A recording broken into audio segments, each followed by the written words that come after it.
Hey everybody, and welcome to the Lakelands Football Show once again. Andrew, Ethan, not going to waste any time. Got a lot of good football games to talk about. We're going to get straight into the game of the week. We got Abbeville, Batesburg, Leesville, number 2, number 4 in Class 2A. It's going to be a great game. Andrew's going to be there, making the trip out there. He's pretty stoked for it. What do you think about it, Andrew? For starters, I'm pretty surprised that the game of the week is Region 2, 2A. Yeah, whoa. Wow, surprising. Toughest region in the state. But anyways, Abbeville, Batesburg, Leesville is going to be a great game. It's a very historic rivalry. They've met. This will be the 47th meeting. Wow. Tonight. Last year they had 2 very interesting contests. Batesburg, Leesville won 46-0 in the regular season. Ooh. But Abbeville bounced back to beat them in overtime in the first round of the playoffs. So I think Abbeville came out on top in the matchups last year. Abbeville's much improved this year. Batesburg, Leesville's got a very similar team led by Terrence Wilson, the all-time leading everything for that football program. Essentially, it's going to be knockdown, drag out, meat grinder, throw in your cliche for tough football game because it's going to live up to the billing.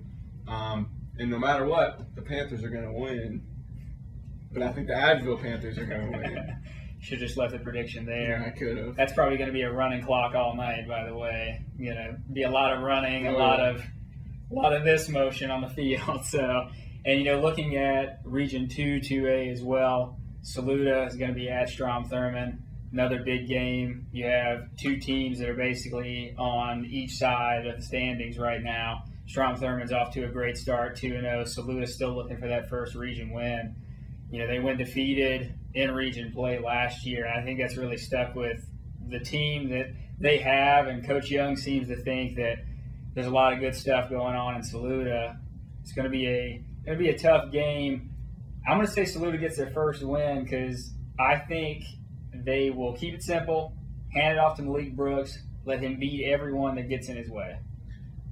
This is really a game to see where the Tigers are at. Coach Stuart Young's talked all year about a new Saluda, changing the mindset.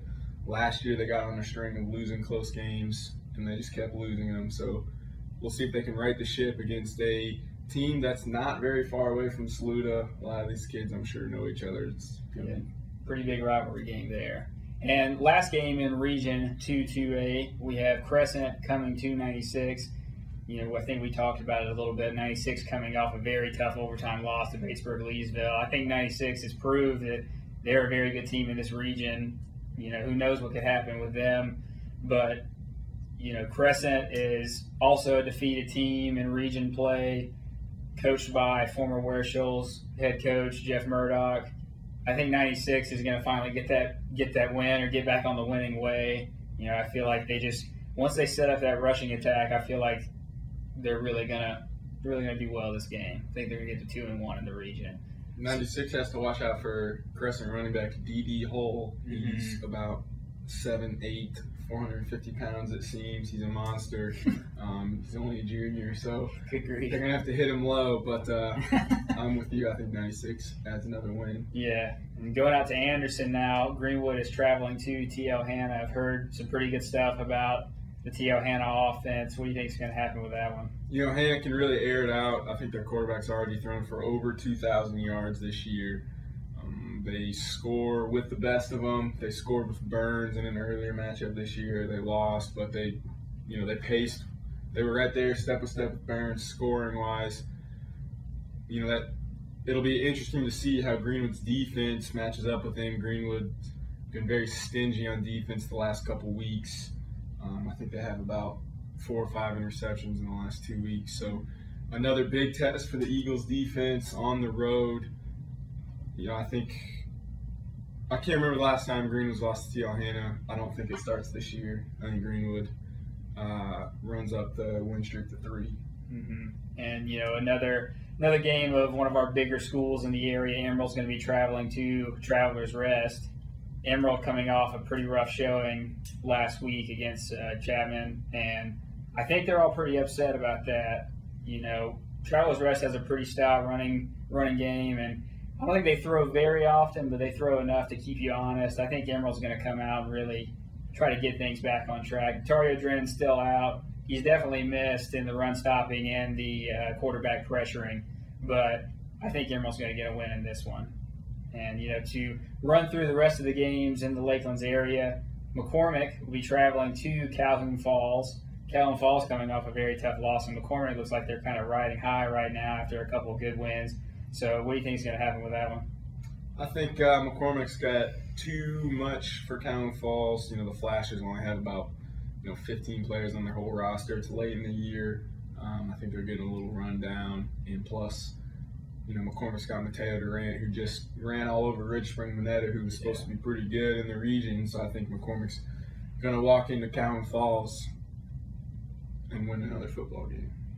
Another game going on, Dixie going to Fox Creek. I think everybody is away, it seems like. Just crazy week for us. But what do you think's going to go on there? Well, I've heard rumors around Due West that I'm big-timing Dixie by never going out there. So let me put it on the record now. If Dixie pulls off the upset of Fox Creek, I will go to a Dixie practice next week.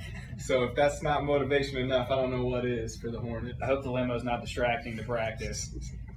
Anyways, another game going on. We have Christchurch going to be visiting Ware Shoals. Christchurch not looking good lately. Just they kind of keep losing and keep falling.